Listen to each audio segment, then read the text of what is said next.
Baruch haba Beshem Adonai, bendito que vem em nome do Senhor. Baruch haba Beshem Adonai, bendito que vem em nome do Senhor. Shalom lekulam, laila tov, ou seja, paz para todos, uma boa noite.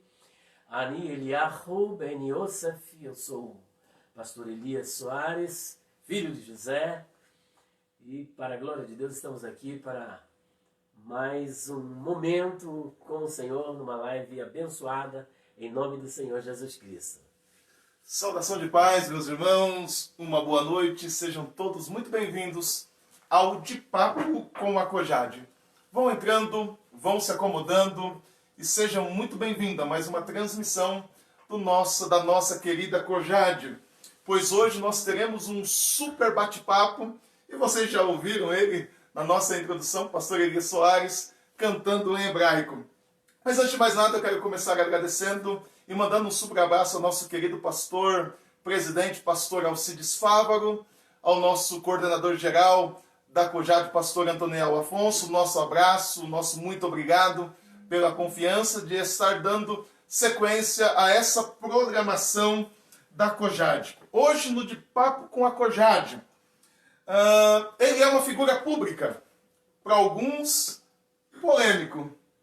Ministro do Evangelho, estudioso da Bíblia Sagrada, pesquisador nas áreas da exegese bíblica, e esse nome aqui, tá até para falar em línguas estranhas, da antroponimia, é isso aí, ramo da linguística de estudos, onde estuda os nomes próprios. Escritor de vários livros, dicionário de nomes bíblicos, perguntas difíceis de responder, ele tem vários volumes, ele é consultor teológico, casado com Débora Soares, e tem 2 filhos, Davi e Abigail.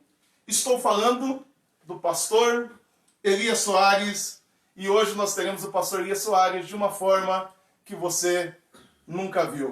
Então, você que está entrando nessa live, nessa programação de Papo com a Cojade, eu gostaria que antes de mais nada, você curtisse, comentasse e compartilhasse esta programação hoje. Então você precisa curtir, comentar e compartilhar, porque ao término da nossa programação, nós estaremos sorteando 2 livros do nosso querido pastor Elias Soares, e quem sabe você não é o sortudo privilegiado de ganhar 2 livros. Mas primeiramente, para você ganhar um dos exemplares autografado do pastor Elias Soares, você precisa dizer aí nos comentários, a nossa equipe dos bastidores estão pegando os nomes, você precisa comentar, eu quero. E também precisa compartilhar. Você comentando, eu quero, e compartilhando, você poderá ser o sortudo que estará ganhando dos exemplares do livro do pastor Elias Soares. Então vamos lá, começar o nosso De Papo com a Cojade. A paz do Senhor, pastor Elias. Amém, pastor. Seja muito bem-vindo ao De Papo com a Cojade. É um privilégio enorme poder estar participando nesta live. Eu também quero deixar o meu abraço ao pastor Alcides Fávaro, a quem nós temos assim uma grande estima e consideração e carinho, e a todos os irmãos que estão na sintonia dessa live. Um abraço para todos vocês. Maravilha. Então, queridos, nós vamos começar o nosso bate-papo com o nosso querido pastor Elias Soares. Pastor Elias, quem é o Elias Soares? Elias Soares é um homem simples, parece que não, às vezes tanto aguerrido, mas é um pouco tímido também. Pai de 2 filhos, como você já disse, esposo de Débora Soares, alguém que acredita muito em Deus e é guerreiro, que não desiste nunca. Eu creio que essa é uma característica própria dos brasileiros, né? Então, eu sou essa pessoa lutadora, guerreira. O senhor é polêmico? Olha, dizem que eu sou muito polêmico, e em se tratando de defender a ortodoxia bíblica, eu sou assim, às vezes um pouco radical. Eu saio em defesa e o meu tom, isso devido ao temperamento, ele altera um pouquinho, né? E aí, por conta disso, me veem como polêmico, como polemista, sei lá. E qual é a diferença do Elias Soares para o pastor Elias Soares? Então, o pastor Elias Soares, a diferença é que o tom dele é diferente, né? O tom, quando vai se tratar mesmo de doutrina, de questões polêmicas, de questões ligadas ao próprio ministério, a gente muda o tom, essa é a verdade, né? Então você tem que ter aquele coração pastoral e agir como um verdadeiro... Como que eu posso dizer? Meu Deus, agora você me fez... É mais ou menos isso. Maravilha. Pastor Elias Soares, quando o senhor pensa na sua infância, qual foi a pessoa que mais te marcou e por qual motivo? Olha, é interessante, né? Teria que ser minha mãe. Mas por incrível que pareça, apesar de não ter vivido conosco, quem me marcou foi mais o meu pai. Porque o meu pai sempre tinha aqueles ditos de sabedoria, e ele era compositor, tinha aquela veia poética, e gostava muito de criar situações, e sempre tinha aquelas frases de efeitos, e sempre ensinava pra gente algumas coisas, princípios de vida através de pequenas histórias, que a gente chama de ilustração. Então ele sempre tinha algo diferente, e aquilo marcava muito. Aquele pouco tempo que ele ficava com a gente era um tempo de qualidade, e ele era uma pessoa que foi da congregação cristã no Brasil. E quando ele vinha, ele levava a gente. Aí depois saía, ninguém mais tinha compromisso com a igreja. Então eu creio que isso daí foi assim um lampejo da graça. Apesar de todas as fraquezas dele, eu creio que Deus ele já estava incomodando a gente. Maravilha, pastor Elias. Você está no De Papo com a Cojade. Que alegria ter você aqui conosco. Você que está entrando nessa live, sejam muito bem-vindos. E não esqueça de curtir, comentar e compartilhar. E no final você poderá ser o sortudo que estará ganhando um dos livros, um dos exemplares do pastor Elias Soares. Pastor Elias Soares, quando o senhor olha para a sua infância, qual foi o melhor presente que o senhor recebeu? Puxa, você fez uma pergunta agora difícil. Se eu fizer uma retrospectiva aqui, eu não me lembro de ter ganhado assim presente. E na verdade eu fui criado num local muito simples. Eu continuo sendo simples, né? Mas nós somos criados num local onde a nossa vida era muito difícil. Era chamado boia fria. Então eu sei o que é, por exemplo, aos 6 anos de idade, enfrentar, colher café, derriçar café, carpinar café, carpir soja. E a nossa vida toda foi muito difícil. Então eu não tive pai e mãe que tiveram recursos nem para comemorar aniversário. Eu nunca tive uma festa de aniversário. Então eu não sei o que é ganhar um presente. O senhor é nascido em São Paulo? Eu sou do estado do Paraná, Jacarezinho, onde o jacaré é pequeno, né? Jacarezinho, estado do Paraná. Eu, aos 5 anos de idade, eu já era assim, da rua, na verdade. Da rua no sentido de não ter ninguém para me controlar. Então saía, tipo assim, à tarde e voltava meia-noite para casa. A gente morava numa casa onde tinha um quintal muito grande, 360 metros quadrados, era 12 de frente por 30 de fundo. E era muito bem arborizado, porque tinha muita plantação. E a casa era lá no fundo. Então já chegava, a gente era muito católica, minha avó ensinava muitas rezas. E eu tinha muito medo, eu já entrava já fazendo as minhas rezas. Tinha minha raiz no catolicismo, né? E aí essa dificuldade toda, na minha casa não tinha um banheiro, na minha casa não tinha luz, na minha casa não tinha água encanada. Tá entendendo? Então, não sei se é permitido, mas nossas necessidades fisiológicas eram complicadas. A nossa geração do mundo pós-moderno não tem nem dimensão do que é isso. Olha, não sei se vai ficar feio aí na live, mas era um jornal, jogava dentro do saco de plástico, mas assim, lá no meio do mato. Então a gente não tinha nada, era lamparina. Eu fui criado assim, eu aprendi a ler aos 5 anos de idade. Minha mãe que me ensinou. Essa foi uma das grandes marcas que ela deixou na minha vida, né? Porque quando você aprende a ler, o mundo se abre para você. Só que eu não tinha uma leitura direcionada, né? A minha leitura era Bang Bang, Agatha Christie, essas coisas que eu lia, mas eu lia. E era custo ali de lamparina, com querosene. Vocês não sabem o que é isso, não? Sim, eu vivi na roça, eu sou da cidade de São Carlos, do município de Santa Rosa, então a minha vida, boa parte, foi na roça também, então o senhor está falando, entendo perfeitamente. Pois é. Então eu não sei o que é. Olha, você perguntou se eu ganhei presente. Eu não me lembro de ter ganhado um presente. Meu pai, às vezes, quando ele aparecia, eu me lembro dos 9 anos de idade, ele vinha com um corte de tecido. era o que ele dava o corte de tecido para minha mãe fazer uma calça. Essa calça nunca aconteceu porque ela não tinha recurso. Os seus pais têm alguma formação ou sempre foram pessoas de simples, sem ter uma formação acadêmica? Eu não tive nenhuma influência acadêmica, nenhuma.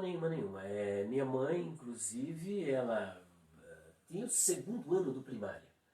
E ela...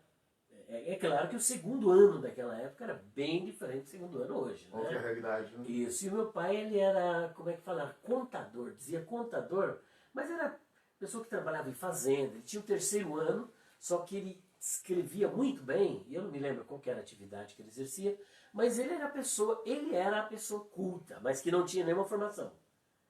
Ele era a pessoa culta, que falava muito bem, era músico, eles cantavam em rádios e tal. Essa é tudo que eu conheço. E dos meus avós também, por exemplo, a minha avó, o meu avô, ele nasceu no dia 13 de maio de 1888, era filho de escravos. A minha avó também, filho de escravos, portanto eu sou neto de escravos.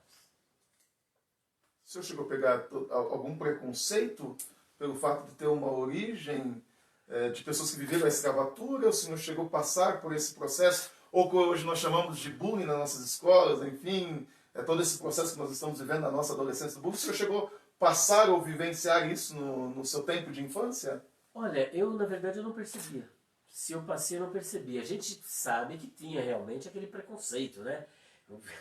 Inclusive tinha um senhor lá que eu quando era moleque, era terrível, meu. Eu falava, Saci, vem aqui! Eu aprontava todas. Quem conhece o pastor Elias, só do público? Não levava desaforo pra casa. Então era moleque mesmo, né? Às vezes o pessoal fala, não pode falar moleque. Na verdade, moleque, ele tem uma origem na língua quimbunda, né? Uma língua da África que significa criança, né? Criança. É claro que moleque, na conotação hebraica, tem a ver com a idolatria, né? Mas na África, essa língua quimbunda, moleque é uma criança, um menino. Você está no De Papo com a Cojade, sejam bem-vindos. Eu não sei se você está curtindo, comentando, compartilhando, mas gostaria que você aproveitasse, deixasse uma pergunta para o nosso querido pastor Elias Soares. No final nós estaremos mencionando a sua pergunta e ele estará respondendo, seja ela teológica, seja ela num cunho pessoal. Então você tem liberdade. Por favor, comente, participe com a gente. Convide seus amigos, convide seus pastores para estar participando com a gente desse De Papo com a Cojade. Pastor, deixa eu fazer uma pergunta. Como é que fala de papo com a Cojade em hebraico? Isso eu não sei. Hebraico moderno. Hebraico moderno, não saberia. Tá vendo? Peguei o pastor Elias aí, que também não sabe de tudo. Tá vendo? De Papo com a Cojade em hebraico, vocês também não vão saber. Aqui é Anitalmid Katan. Como é que é? Anitalmid Katan. Eu vou deixar ele falando assim, Eu gente. sou um pequeno discípulo. Ah, que maravilha. É. Maravilha. Tá vendo? Você está no De Papo com a Cojade, você está vendo o pastor Elias Soares de uma forma que você nunca viu. Pastor, o senhor está relatando essa vida simples, essa vida que hoje, talvez os nossos jovens adolescentes, talvez não vivenciaram. Hoje é uma geração que já nasce com o celular na mão, que é uma geração já dos seus Xbox, do seu Super Nintendo. Enfim, se eu não me recordo, a televisão na minha casa entrou em 97 apenas, não tinha condições. O meu primeiro terno foi o terno do meu pai. Então, imagine, nós que vivenciamos essa vida simples, nós tínhamos sonhos, almejamos chegar em algum lugar. Na sua infância, pastor Elias Soares, qual era o seu sonho? Onde o senhor queria chegar quando criança, já que o senhor veio de uma vida simples? Bom, eu tinha vários sonhos. Que criança é o seguinte, né? Ela é aquele leque de coisas, né? Eu queria ser piloto de avião, eu queria ser doutor, queria ser cantor, todas essas coisas eu queria ser, né? Eu queria, na verdade, ter uma vida diferente daquela que nós tínhamos. Mas era uma vida gostosa, é interessante, né? E isso eu sempre passo para os meus filhos, a questão da fidelidade, e principalmente na questão matrimonial, né? Eles não são casados, mas eu procuro passar isso. Porque nós tivemos uma vida desconstruída. Mas éramos felizes por quê? Eram 6 pessoas em cima de uma só cama. Sabe o que é isso? 6. Mas estávamos ali, brincávamos, passávamos a noite, ríamos, ouvíamos história, tinha aqueles causos antigos, minha avó contava, meu tio contava. Mas era a nossa felicidade, era a nossa alegria. Então, a desconstrução do nosso lar começou a partir das separações, né? Então, um para lá, outro para cá, e depois eu também fui criado em colégio, né? Em internato e tudo mais. Mas o meu sonho era ter uma vida diferente, uma vida melhor, né? Que pudesse ter uma vida melhor, né? Esse era o seu grande sonho. Pastor Elias, quais foram os principais valores e princípios com os quais o senhor cresceu? Olha, os principais valores, a minha mãe ela sempre dizia, meu filho, você se una a pessoas que sejam superiores a você, que tenham caráter, né? Pessoas que tenham respeito pelas outras pessoas, e era mais ou menos isso, né? Então procure sempre estar com pessoas que estejam numa formação acima da sua, ou mesmo que seja considerado, em outras palavras, alguém que esteja no nível em que você possa aprender, que possa te influenciar para o bem. Esse foi o grande valor. E depois são valores cristãos, só que aqueles valores que depois a gente tem que refazer, né? Que são valores dos princípios ainda da outra religião. Maravilha. Você está no De Papo com a Cojade. Sejam todos bem-vindos. Vão participando, comentando. E no final, você terá a oportunidade de ganhar um livro do nosso querido pastor Elias Soares. Pastor Elias, qual foi a maior mudança que aconteceu na sua vida? A maior mudança aconteceu aos 24 anos de idade. Porque eu, nessa época, eu era músico da noite, né? Eu sou artista plástico, né? Trabalhei muitos anos com guitarra e madeira, sobrevivia com isso. E também tocava na noite, nas noitadas da vida, né? Nos bailes da vida. Mas ali você aprende a jogar, você aprende a fumar, você aprende a beber. Então eu era um viciado, 3 maços de cigarro por dia. E bebia muito, mas pensa numa pessoa que bebe muito. Quando você pensar, você leva a 9ª potência. Essa pessoa era eu. Só que eu não caía. Mas era assim, uma pessoa totalmente perdida. Até que houve um dia, eu morava numa Coab, lá em Itapevi.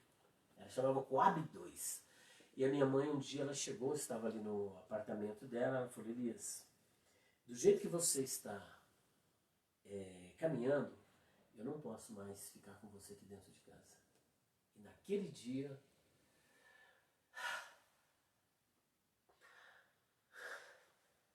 é muito complicado. Eu olhei para a parede e falei, eu preciso de Deus. Ali começou a grande mudança na minha vida. E eu saí andando. Eu falei, eu preciso de encontrar uma igreja. Que igreja eu encontrei? A rua Pedro Paulino. A hora que eu olho para cima, numa outra rua, no morro, eu vejo uma igreja azulzinha, pequenininha. Igreja Assembleia de Deus, Ministério do Piranga. A grande mudança na minha vida. Ali Deus me quebrou. E eu gostava de usar cabelo rastafari, todo no jeans e E fiquei lá naquele último banco, tinha um pastor, que na verdade era o presbítero Salvador. E ele era gago, rapaz. E eu falava com muita dificuldade, mas Deus, para Deus não tem barreira, não tem paradigma. E ele, naquele jeito dele de pregar, ele, no final, aí ele pregou em Jeremias capítulo 18, vaso do oleiro. E ele apontou para mim e falou, você é um vaso quebrado. Quantos anos o senhor tinha nessa época? 24 anos. 24 anos. 24 anos de idade. Isso foi em agosto de 1986. Eu estava com 4 anos de idade. 4 anos de idade. E o Senhor já estava me confrontando. E naquele dia ali o Senhor me derrubou, viu, do cavalo. Então a maior mudança que teve na minha vida foi essa. Quando eu tive um encontro de verdade com o Senhor Jesus. Ali eu me encontrei, eu nasci de novo naquela noite. E os jovens, por isso que eu digo, jovens, abrace quem chega novo para a igreja, né? Quem chega, trabalhe nessa área do discipulado, apoie. E foi justamente que eu recebi daqueles jovens, se reuniram, eles louvaram, cantaram. E a partir daí, Deus foi tratando com a minha vida. Glória a Deus por isso. Que linda experiência. Tá vendo, queridos? Talvez esse relato do pastor Elias Soares, talvez você que está nos assistindo, num bate-papo bastante descontraído, mas com algumas experiências formidáveis e fantásticas. Talvez você tenha alguém na sua casa, na sua família, que talvez você ache que não tenha solução. Está aqui o pastor Elias. Quem é o pastor Elias? Um grande consultor teológico, autor de livros. Olha o que Deus faz. Pastor Elias, nesse contraponto, qual foi a maior tragédia que o senhor passou pela sua vida até agora? A que me marcou a maior tragédia, eu tinha 5 anos de idade. Foi quando pai e mãe, só que meu pai nunca viveu com a gente, né? Ficava um tempo, depois saía. Então essa instabilidade foi muito grande.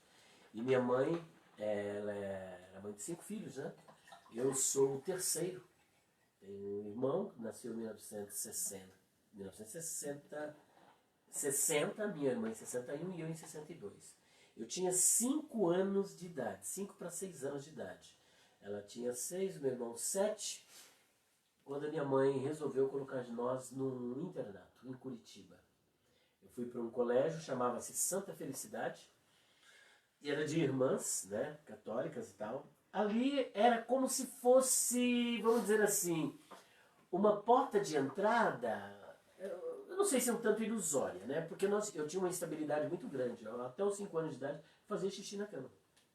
Isso por conta da instabilidade já emocional, da falta de apoio e tudo mais. E eu não sei se foi por isso, eu fico tentando, às vezes, me perguntar. Deste colégio, que era em Santa Felicidade, olha o nome. Eu conheço Santa Felicidade. Conhece? Conheço. Só que deste colégio nós fomos para um outro, chamava-se Campo Magro. Nesse Campo Magro, ali eu vou falar, as freiras eram terror. Sinceramente, viu? Elas eram terror. Pra você ter uma ideia, não, era o terror. Primeiro dia que eu cheguei, ali é o seguinte, elas já chegam examinando a cama que tiver xixi, vara de marmelo e ó, mas eu levei uma surra daquelas, aos 5 anos. Depois disso, ali não tinha critério, era criança de 5 com 12, com outra de 14, com 17, então era tudo misturado. E a gente passou muita necessidade, porque as freiras comiam maçã lá em cima e jogava a casca pra gente comer aqui embaixo. Quando chegava na hora do almoço, havia dois sacos de hóstia. Sabe o que é hóstia, né? Sim. Um saco aqui, fazia aquela fila indiana, você pegava o que você podia e comia aquela hóstia. Era o nosso almoço. E isso se repetiu durante muito tempo. Então era aquela tipo de educação espartana, onde você levava bronca, levava varada. Eu, aos 6 anos, era burro e tal, e era pancada pra valer, né? Então ali, eu creio que marcou, porque houve uma ruptura familiar. Houve uma ruptura. Porque com todas aquelas dificuldades que eu citei no início, dormindo todos numa só cama, mas estávamos juntos.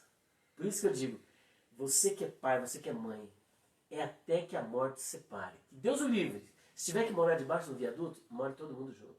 Se for morar lá no buraco da favela, todo mundo junto. Mas não se separe. Porque a estrutura familiar, quando você rompe, ela é complicada.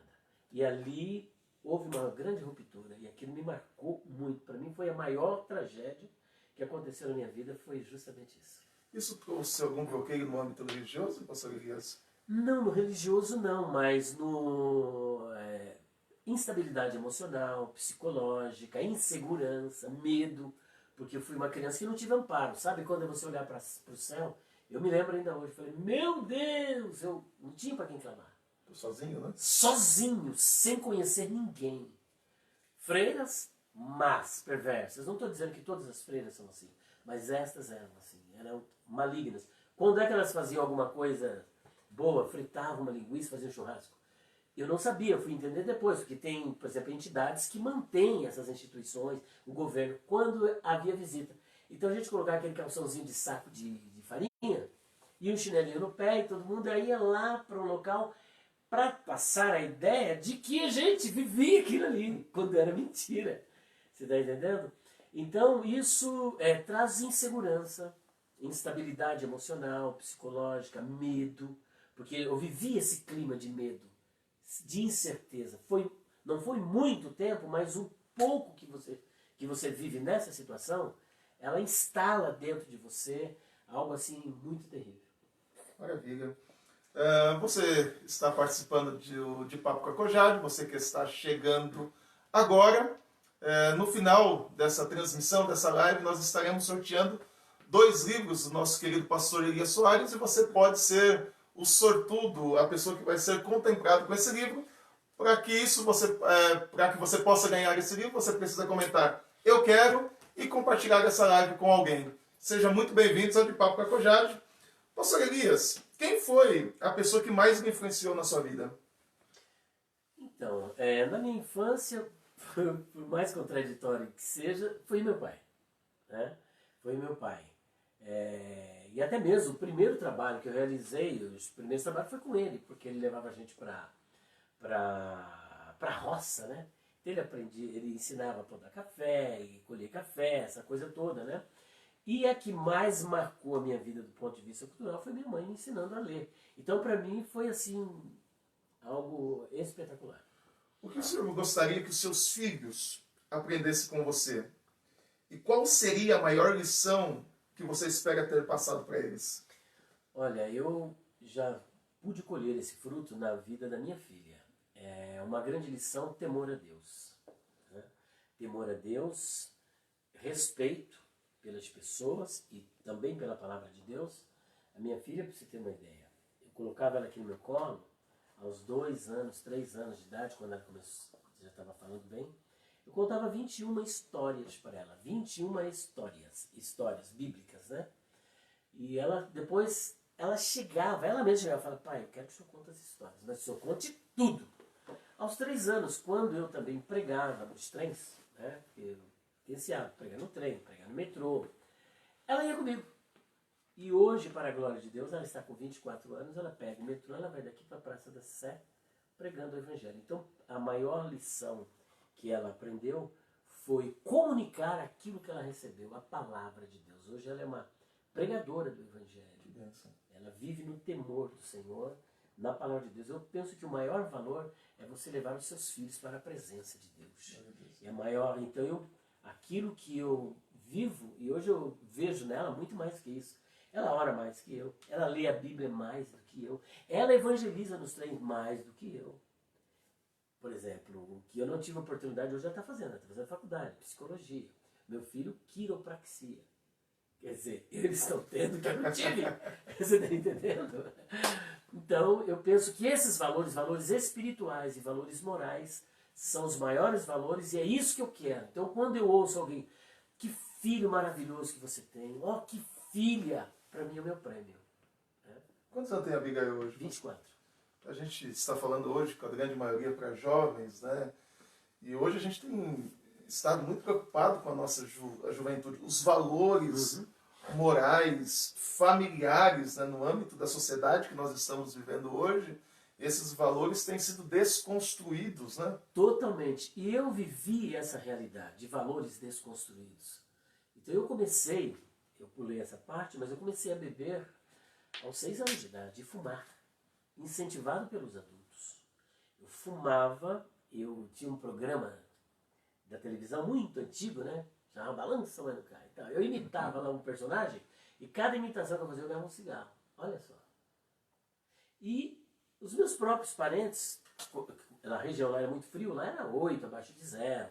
Curitiba, quando eu vivi em 1968, você ligava a torneira e não saía água. Então o que aconteceu? Meu filho, vem aqui, toma aqui uma pinga aqui com açúcar. Aí eu colocava na colher, pinga com... Olha só a iniciação. Açúcar e cachaça. Cachaça mesmo. Não vou falar o nome para não fazer propaganda. E botava no fogo. Aí soltava aquele fogo, né? Quando dava esfriada, tomava para poder esquentar no frio. Aos 7 anos de idade, eu tive a minha primeira embriaguez. Deixaram próximo a mim, eu tomei um caneco de pinga. E eu fumava já a partir dos 6 anos. Tanto é verdade que depois da minha vida adulta, aos 22, eu tive uma tuberculose. Tive a segunda tuberculose ganglionar, que Deus inclusive usou a irmã Ruth para me abençoar e agilizar para mim todo o tratamento. Mas é tudo fruto, porque o meu pulmão estava em formação. E eu então tive esse mau exemplo, né, dos parentes que fumavam, que bebiam, então tudo isso. Hoje, para a glória de Deus, graças a Deus, minha filha não sabe o que é isso, né? Fumar, beber, meu filho. Então eles não têm vícios. né? Não estão envolvidos em más companhias. Está entendendo? Minha filha, por exemplo, é gerente da minha livraria. Ela é gerente da livraria. Ela se envolve hoje, ela tem grupo de louvor, onde ela canta, tem um pessoal muito bom mesmo. Está fazendo a faculdade, está já começando a escrever o primeiro livro dela. Me ajudou a escrever o meu dicionário etimológico de nomes bíblicos. Eu ensinei a hebraico para ela, ela tinha 10 anos de idade. Ela já cantava comigo. Mi raiz, rechafetz chaim, orev yami, lirotov. Ela cantava na rádio, na musical. Então ela aprendeu a escrever, digitar no computador hebraico, e glória a Deus está aí. Maravilha. Nós estamos aqui, ela está lá em cima, lá estudando. Glória a Deus por isso. É. Ou seja, eu vendo o senhor partilhar todas essas experiências familiares, eu sou filho de pastores, boa parte dos irmãos que estão nos assistindo me conhecem, então toda a minha influência foi dentro de casa. A minha vida, eu me tornei pastor, mas influenciado pelo meu pai, mas começando dentro de casa. O que o senhor acha desse momento, dessa desconstrução familiar? O que tem levado a esse momento? Porque assim, eu sou de um momento de uma esfera, como no nosso âmbito que nós vivemos, evangélico, de cultos nos lares. Eu sou dessa época de sentar à mesa, meu pai colocar assim, meu filho, você vai pregar. O que o senhor acha desse processo desconstrutivo familiar que nós estamos vivendo hoje? Eu penso que essa desconstrução, ela começa pelo próprio pai, que não tem essas raízes, né? E, de um modo geral, as pessoas não têm esse princípio de fazer um culto no lar, de abrir a Bíblia, explicar para o filho, não tem paciência. Eu penso que se você quer um filho voltado para a palavra, você tem que começar dentro de casa e não delegar isso para a escola dominical. Você tem que ser o exemplo em casa. Começa com você.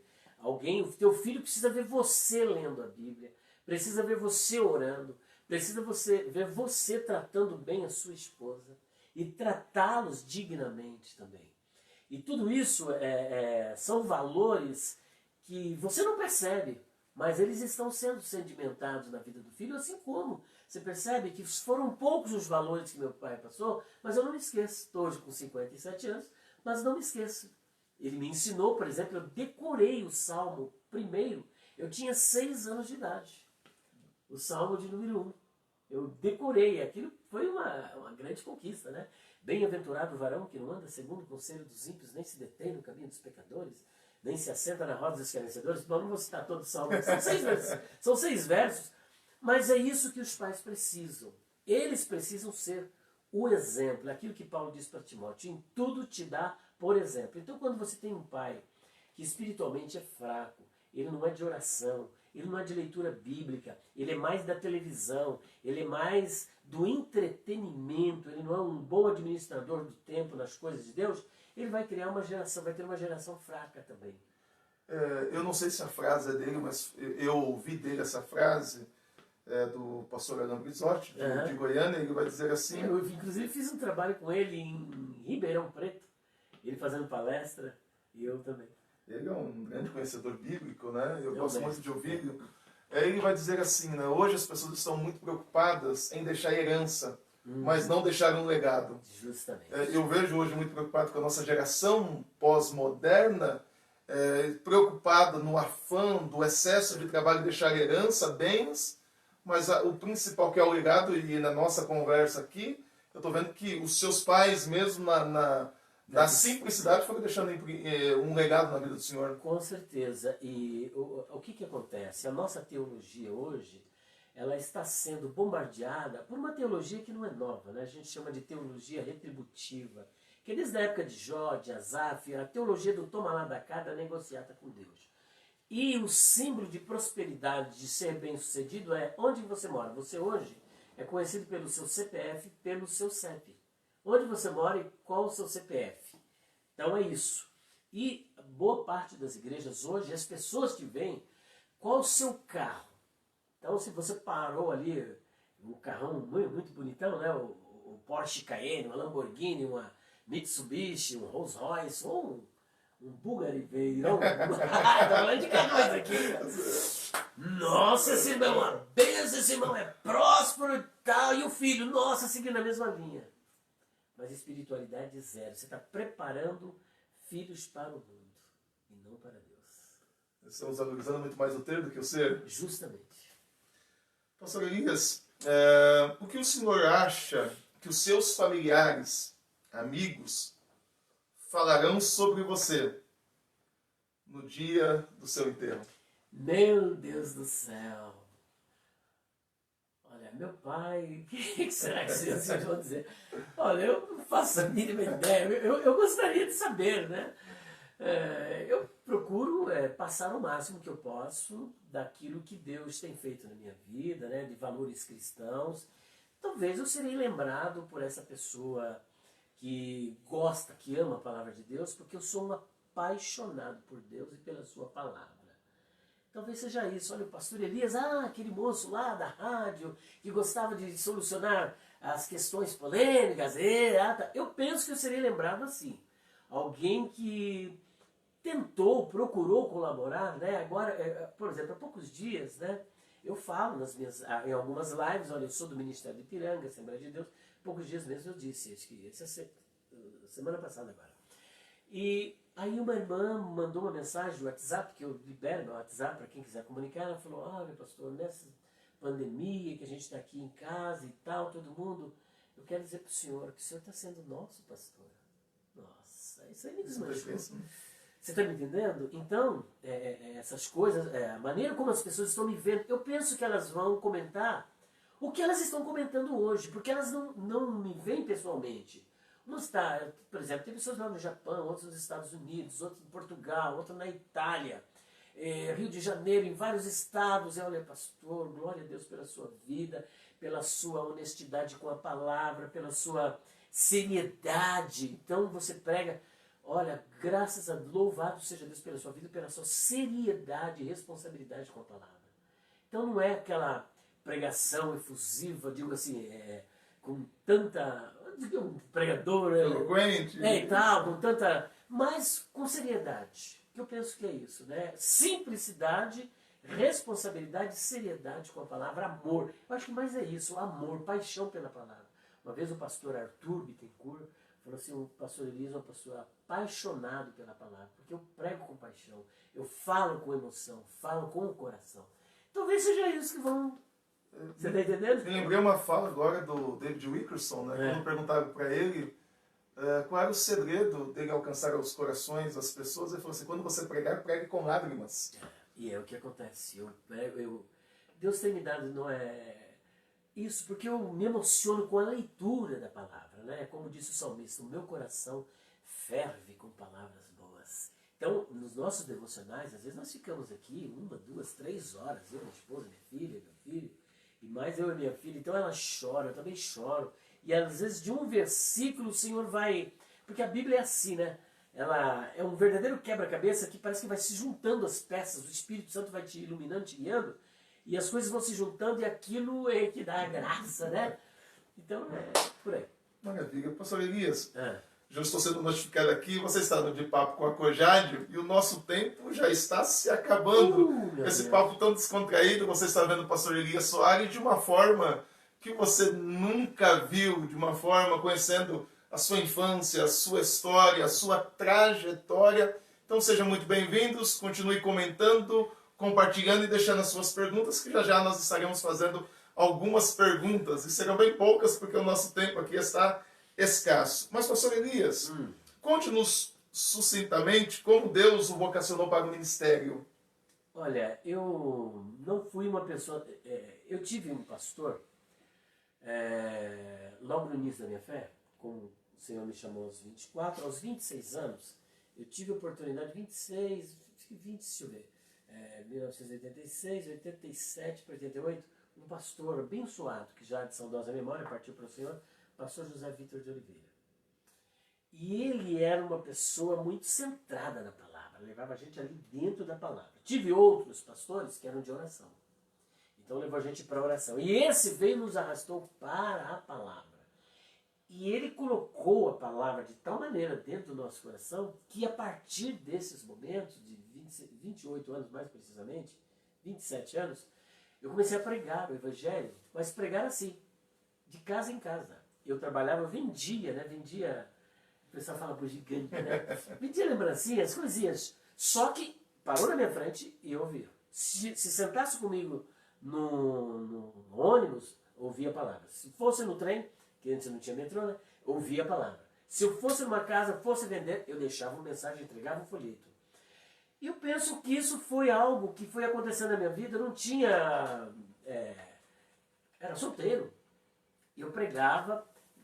Deus nos deu a graça trabalhando com jovens. Temos 2 igrejas abertas lá na cidade de Itapevi. Foi trabalho com a mocidade. Trabalho com a mocidade. E culto nas praças, trabalho nas casas. E a partir daí, eu acho que isso daí foi sendo despertado. Aí eu tive o irmão Nestor Barbosa, que era o presbítero, me deu oportunidade para trabalhando na liderança com jovens. Depois eu tive oportunidade com o pastor Elias Bernardes, na cidade de Itapevi, para trabalhar com jovens também regional e também trabalhar com o coral. E as atividades foram acontecendo. Eu me vi um vocacionado sem títulos. Eu exercia trabalho pastoral, eu pregava, eu ensinava, ele me colocava para trabalhar dando estudo em igrejas, sem ser cooperador, sem ser diácono, sem ser nada. E isso foi sendo despertado até que alguns pastores, como o pastor Benedito Ferreira, foi o que deu o pontapé inicial. Ele me levou direto, ou melhor, primeiro foi o pastor Daniel Chagas. Me colocou num trabalho. Eu fui empurrado, porque eu não queria ir, eu era mais de coral. Ele falou, Neguinho, tu é fogo mesmo, hein? Mas você vai, você tá fugindo, mas você vai. Porque teve uma igreja, eu vou confessar esse pecado aqui, viu? Em Jandira. Ele falou assim, você vai estar assumindo a igreja lá. Eu já estava casado, né? Eu falei, tá bom, era na quarta-feira. Eu apareci? Nada. Eu falei, eu assumi a igreja, não fui. Ele falou, mas tu é fogo, mas você vai. Aí arrumaram um jeitinho de me colocar nesse bairro, Vila dos Mineiros. E aí eu comecei, 6 anos trabalhando, o pastor Benedito depois chegou em 98, me levou para o presbitério, depois o pastor Pedro Barbosa Filho, da Costa Filho, né, que hoje está lá na Vila Madeiral, me indicou para ser evangelista, e o pastor Alcides Fávaro falou, não, Neguinho, você vai subir um pouquinho mais. Me botou agora como ministro do evangelho, quer dizer, já era ministro, né, como evangelista, mas agora como pastor. Já teve dúvida sobre o seu chamado? Olha, eu nunca tive dúvida. Eu nunca tive dúvida porque eu senti que eu era chamado antes de ter título, né? Então eu já me senti um vocacionado para a causa do Senhor. Então eu já fazia meus debates nas praças, com o Testemunho de Jeová, com o pessoal da cultura racional. Era terrível. Eu não sabia o que era apologética e nem sei das heresias. Mas como eu lia muito a Bíblia. Então eu levantava, aí fica uma dica. Levantava às 6 horas da manhã até às 7h30, oração. Das 7h30 às 9h, leitura bíblica. Só pela manhã eu lia todos os dias 10 capítulos. Todos os dias. Jejuava um dia sim, um dia não. E às vezes terminava um jejum, já começava outro. Fora isso, tinha cultos de orações pelas casas. Então eu era muito envolvido na obra do Senhor. Então eu era um chamado. Eu era um vocacionado, só que eu não sabia. Então eu não tinha nada desses títulos. Mas já trabalhava, fazia já, abrindo trabalhos e ensinando. Glória a Deus por isso. Enquanto muitos querem o título, né? Meu amigo, você não precisa de título. Tá entendendo? O título é um reconhecimento pelo trabalho que você já faz. Só que eu nunca visei isso. Essa que é a questão. Quando queriam, eu estava fugindo da raia, né? Igual quiseram me dar. Não. Eu fazia o trabalho. Mas sem essa de eu ter que ser um pastor, eu não me achava. Era um Moisés da vida, né? Manda outro, menos eu. Maravilha, pastor Elias, a gente já está caminhando para a reta final. Vamos chegar numa área onde nós conhecemos o Senhor na parte da teologia. Como é que o Senhor ingressou no âmbito teológico e como o Senhor definiria a teologia? Olha, alguns dizem que teologia é estudar Deus, né? Eu diria que é estudar acerca da revelação de Deus e daquilo que Ele quis revelar. Isso para mim é teologia, né? Não vou aqui definir não. É você estudar a respeito da revelação de Deus e daquilo que Ele quis revelar. Então, isso para mim é teologia, estudar teologia, né? As doutrinas principais, enfim, é isso aí. E como é que o senhor ingressou nesse mundo acadêmico mais profundo, né?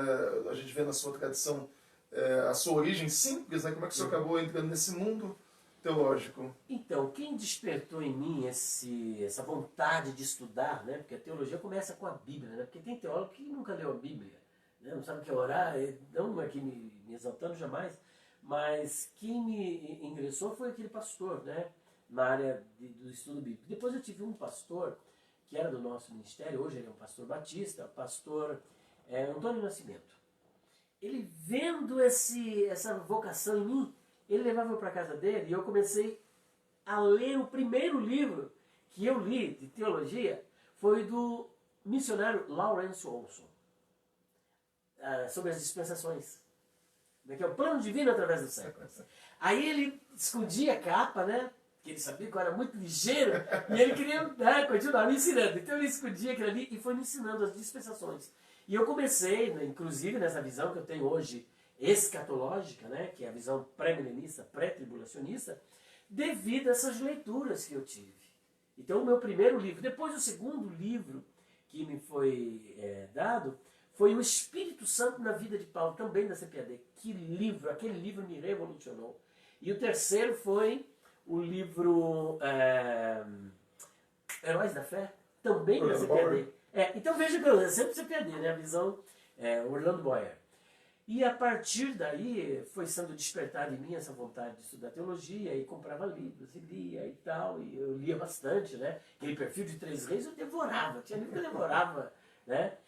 E a partir daí eu comecei a gostar de teologia. Agora, quem me trouxe para o mundo teológico, mais acadêmico, eu digo assim, para se envolver com os acadêmicos, foi o pastor César Cavalcante. Pastor César Cavalcante, eu o conheci na minha casa, o primeiro almoço que ele teve aqui em São Paulo foi na minha casa. Filou a boia lá em casa. Se estiver assistindo, né? O primeiro lugar que ele filou a boia foi lá em casa, na mesma temporada, um franguinho, um gourmet com queijinho em cima e tal. Minha esposa preparou com muito carinho. Só que aí ele teve essa oportunidade de trabalhar no Instituto Cristão de Pesquisa com o Antônio Fonseca, na Rádio Musical FM, primeiro programa. No segundo programa, ele me convidou, só que aí eu já tinha um livro escrito, que foi o primeiro livro que fui incentivado pelo pastor Zito, o pastor Zito que me deu o pai do DRB, pastor do Ribeiro. Eu cheguei com 2 poesias, aí vi as poesias, ele falou, rapaz, eu tenho que mostrar isso pro pastor Alfredo. E aí o pastor Alfredo me deu apoio, a irmã Lígia me deram aquele apoio, escrevi o primeiro livro, Poesias para Despertar, depois o livro sobre os nomes, e teve um livro também sobre Pergunta Difícil de Responder, volume 1. O César falou, você que é o autor do livro? Então você vai responder perguntas. E cheguei, comecei, e aí fui me enturmando, né, com esse pessoal aí da elite, né, da elite teológica. Pastor César, o pastor falou do César Cavalcante, pastor César, me perdoe. Você escureceu um pouquinho. Pastor Elias, como é que o senhor definiria a teologia pentecostal? Se é assim que podemos chamar. Como o senhor vê o interesse, e aí vamos falar no âmbito das Assembleias de Deus, dos nossos jovens líderes hoje buscando seminários e cursos teológicos, na grande maioria de confissão calvinista. Como é que o senhor vê todo esse cenário? Eu vou começar pela base. Eu penso que, eu não vou aqui citar nomes, a culpa está em algumas lideranças. Porque quando você tem um líder que convida um calvinista para ensinar na igreja, ele tem culpa nisso. Porque, infelizmente, há um endeusamento. Os nossos líderes, muitos líderes antigos, eles não primaram por essa questão teológica. Muito pelo contrário, às vezes eu tinha até um desestímulo. Para que ficar estudando? Precisa estudar, a letra mata, e Jesus já está vindo, o que você vai fazer com isso daí? Vai se sobreviver? Então o que ocorre? Os reformados calvinistas, que nós também somos reformados, né? Que confessamos uma teologia da reforma, porém não essa calvinista e principalmente esta xiita, né? Mas muitos deles deixaram, não incentivaram, não teve muito incentivo. Ainda que tinha escolas, mas faltou de algumas lideranças, principalmente de bairro, incentivar os jovens a estudar a palavra de Deus, né? Era a escola dominical, e glória a Deus, que a escola dominical para mim é um grande curso teológico. Então começa por aí. Então faltou a estrutura. Os calvinistas, eles saíram na frente com os seus seminários. Na verdade, o seminário, ainda que nós já tínhamos, né? Por exemplo, Pindamonhangaba. O Ibade, né? O pastor Colenda, né? Justamente, João Colenda lembra, mas o incentivo era pouco. Tinha, mas não tinha incentivo. E teve muitas barreiras para implantar o IBAD aqui, né, na época, quando ele trouxe o conceito para cá. Olha, para você ter uma ideia, no nosso ministério houve um incentivo em, eu não me lembro bem a data, mas o missionário Thomas Reginald Hoover, ele que começou o SEAD no nosso ministério, era enorme, tinha uns 2 metros de altura, e ele que começou com o seminário SEAD, Seminários da Assembleia de Deus, uma coisa assim. SEAD ele começou, inclusive teve maratona, eu ganhei em 2º lugar e tal, respondendo perguntas, né? Mas o que ocorre? Há um incentivo muito grande para o pessoal fazer escola de confissão calvinista. Uns dizem o seguinte: por que eu não estudo numa escola pentecostal? É reconhecida pelo MEC? Minha pergunta é: você está procurando reconhecimento pelo MEC? Você está estudando teologia para você poder galgar uma posição lá na sua empresa? Ou você está estudando teologia porque você ama a palavra de Deus e porque você quer ser um instrumento nas mãos de Deus? Há uma grande diferença. Quem está querendo status por meio da teologia e quem está querendo servir a causa de Deus. Então muitos procuram o quê? Vão procurar essas escolas de confissão reformada calvinista, que colide, que bate de frente com a nossa confissão pentecostal, a nossa visão. Eu penso o seguinte, que o pentecostalismo ele é bíblico. Alguns dizem, mas essa doutrina pentecostal surgiu aí há 200 anos atrás, com fulano de tal, e esse arrebatamento também, essa visão do arrebatamento da igreja com John Darby, com não sei o quê. A pergunta não é o seguinte: quanto tempo tem essa doutrina? Mas se ela é bíblica. Eu cunhei, inclusive, uma frase que consta da teologia, que é a falácia do argumento cronológico. Já tinha ouvido falar? Não. A falácia do argumento cronológico é o seguinte: se tem muito tempo, é correto. Se não tem, então é antibíblico. A pergunta, então, se a doutrina, para ser correta, verdadeira, ela precisa ser antiga, então vamos então legitimar o espiritismo, o agnosticismo, o arianismo, o docetismo, que são todas doutrinas antigas, mas ninguém quer. Eu acho que talvez o que alguns que estão nos assistindo talvez iriam confrontar, não temos referências. Acho que talvez é um dos argumentos que talvez falar, nós vamos procurar um seminário de confissão calvinista, porque nós não temos bons seminários pentecostais. E aí a minha pergunta nesse contraponto é: o senhor poderia dar algumas referências de nomes para quem está nos assistindo, aquelas pessoas que falam, nós não temos. Então me cite alguns nomes, alguns referenciais relevantes para esse tempo. Infelizmente, eles não estão todos sem razão. Porque hoje nós deveria ter incentivo, igrejas investindo em jovens, seminários com preço módico. Nós tínhamos aí o Sherlock, por exemplo, nas Drupa do Nascimento, 1900 lá vai fumaça.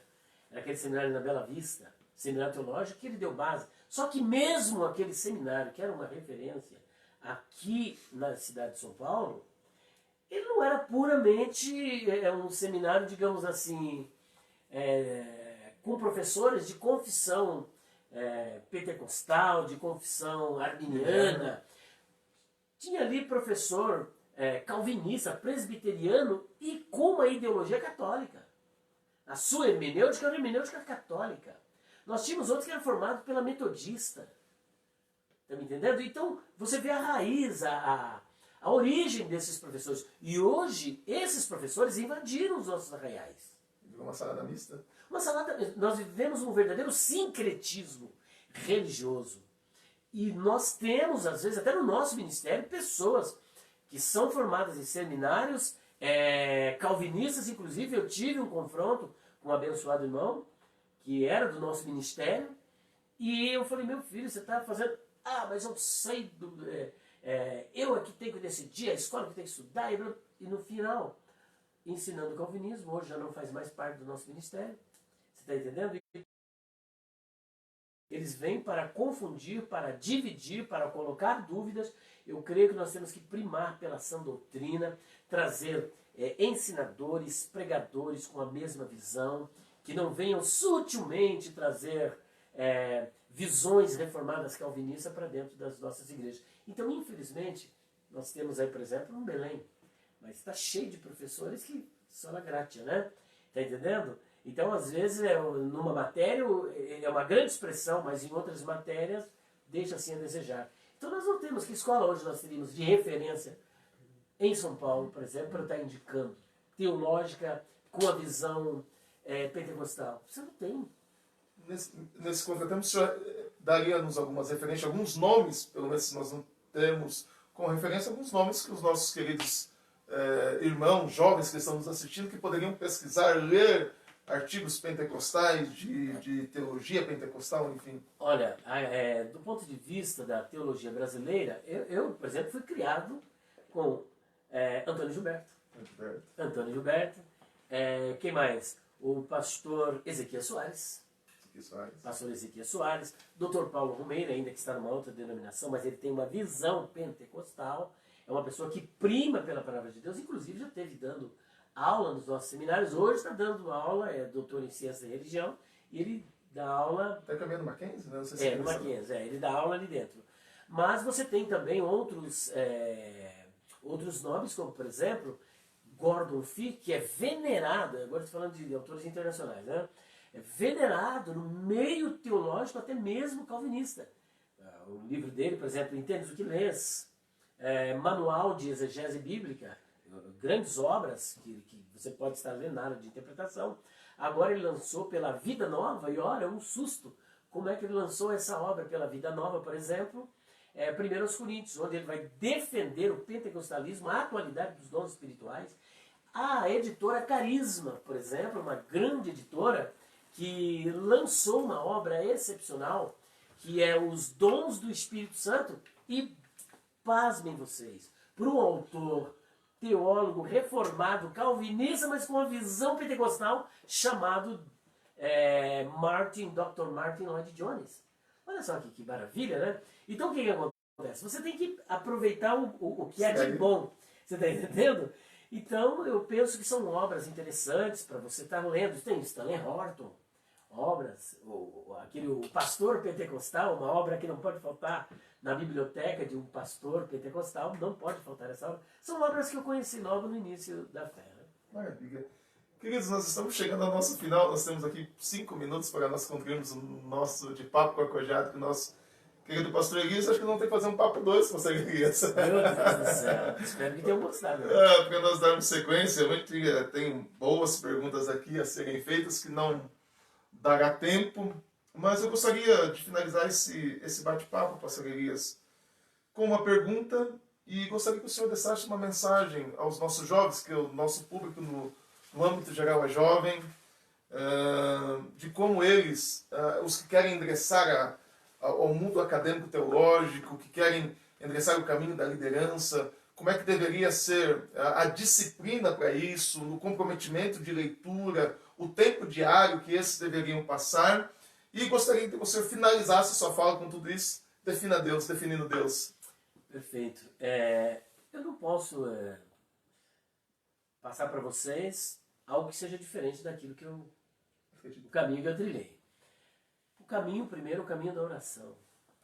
Segundo, o caminho da leitura bíblica. Eu não me lembro qual o autor dessa frase, mas ele dizia o seguinte: seja homem de um só livro. Quando ele disse seja homem de um só livro, ele não estava excluindo isso que você está vendo aqui atrás de mim.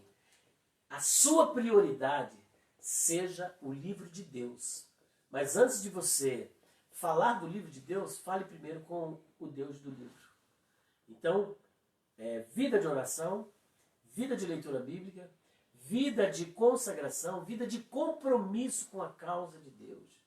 Você é frequentador de escola dominical, continue frequentando, ore ao Senhor e procure propagar o máximo daquilo que aconteceu na sua vida. Porque eu só posso falar daquilo que eu experimentei. Né? Porque senão fica muito teórico. Né? Hoje você está envolvido na obra, mas tem missionário de gabinete. Tem pastor de gabinete. Ele escreve tudo, ele fala tudo, mas não sabe o que é a missão. Nunca esteve na missão. A ortodoxia dele é muito boa, né? Mas a praxia... Justamente, aí é complicado, né? Tem que ter a ortopraxia, né? E não apenas a ortodoxia. Então, se entregue à obra, né? Esteja sempre disponível para os... Eu, por exemplo, eu não sei o que eu não fiz na igreja, né? Até dirigir ciclo de oração, no sentido de ser o regente, eu fui. Então esteja sempre disposto, nunca escolhendo posição, nunca fazendo isso com interesse, porque eu nunca tive interesse. Estou fazendo isso porque eu quero ser pastor. Tem pessoas não, que ele está na atividade, mas querendo algo. Né? Querendo algo. As coisas vão acontecer na sua vida normalmente. Como é que eu definiria Deus? É difícil, é uma palavra. Abel Langston, por exemplo, um dos primeiros livros de teologia sistemática que eu li, foi Abel Langston, inclusive por orientação do Dr. Paulo Oliveira. Ele diz o seguinte, que Deus é espírito pessoal, perfeitamente bom, que em santo amor cria e sustenta tudo. Mas essa é uma definição teórica. Deus é a minha razão de ser, a minha razão da minha existência, a minha alegria. É difícil você definir Deus. Eu não tenho como definir Deus. Tudo que eu sou, devo a Ele, a minha salvação, devo a Ele, a minha alegria. Enfim, não tenho, assim, teoricamente. A única coisa que eu posso dizer é o seguinte, sem a tua presença, eu não posso viver. Maravilha. Coisa linda. Queridos, nós queremos encerrar o nosso De Papo com a Cojade. Pastor Elias, a nossa palavra é de muita gratidão por esse carinho, por esse bate-papo tão proveitoso e tão alegre. Isso, né? Querido, nosso muito obrigado. Nosso desejo é que Deus continue abençoando o seu ministério, que venha aí dezenas e dezenas de livros, que a Abigail também possa... Está também chegando um novo livro, viu? Que bênção. E eu gostaria que o senhor deixasse o seu contato, quem quiser conhecer mais sobre o pastor Elias Soares, onde encontrar os seus materiais, que o senhor pudesse deixar isso. E logo após, eu quero chamar o fotógrafo mais bonito do nosso ministério, Manu, para já estar vindo para cá. Nós vamos fazer o nosso sorteio. Nós já vamos sortear. Vem cá, Manu, e o pastor Elias Soares vai deixar o seu contato, falar das suas obras, e nós estaremos finalizando o nosso De Papo com a Cojade. Então, pela bondade de Deus, nós escrevemos algumas obras, né? Perguntas difíceis de responder, é uma série, volume 1, volume 2, volume 3, e esse volume 4, que está esgotado, mas eu creio que até o começo da primeira quinzena agora de junho, já estará disponível para quem quiser. E temos também esse daqui, o Perguntas Difíceis de Responder, volume 3, que tem 59 temas, aqui tem 130 temas, e tem esses aqui, os que estão disponíveis, né? Com 75 temas. Jefté sacrificou sua filha? Quem foi Maria Madalena? De onde veio Deus? Quem criou o mal? Essas questões. E tem também o nosso dicionário etimológico de nomes, que não está mais disponível, mas ele virá numa nova versão. E nós temos uma nova obra agora para lançar, que é o Dicionário de Perguntas e Curiosidades Bíblicas, com mais de 1000 páginas. Será um calhamaço, com esse formato, só que, né, capa dura também. O nosso telefone, se você quiser, por exemplo, adquirir as nossas obras, né, em todas as nossas lives, quero deixar aqui também o meu canal no YouTube. Canal no YouTube, PR Elias Soares Oficial. PR Elias Soares Oficial. Daqui a pouco, logo mais, se Deus quiser, às 22h30, entra eu e a minha filha, que inclusive ela tem essa atividade também, no canal PR Elias Soares Oficial. Se inscreva, deixe seu like, seu comentário, compartilhe. E o nosso telefone para você adquirir o nosso material é 0 Operadora 11 94901 6633. 0 Operadora 11 94901 6633 e 0 Operadora 11 94626 3000. Maravilha. Tá aí. Eu tenho todos os materiais do pastor Elias Soares. Moçambique, nós temos levado para o campo missionário. Você não vai se arrepender. Vem cá, Manu. Fotógrafo mais bonito da Cojade. Nós vamos sortear 2 livros. Então, antes, meus irmãos pais, a gente estava acompanhando... Acho que não está aparecendo, não. Isso, acho que não está aparecendo direito. Vem cá. A gente estava acompanhando ali e já queria adiantar que provavelmente vamos ter o Papo 2, tá? Meu Deus! Próxima hashtag ali, Sério? Papo 2. Baixa um pouquinho. Fica de legal, rapaz. Você não quer se ajoelhar, não? Pronto, aí. Aí, se ajoelha. Olha, amiga, nós vamos lá.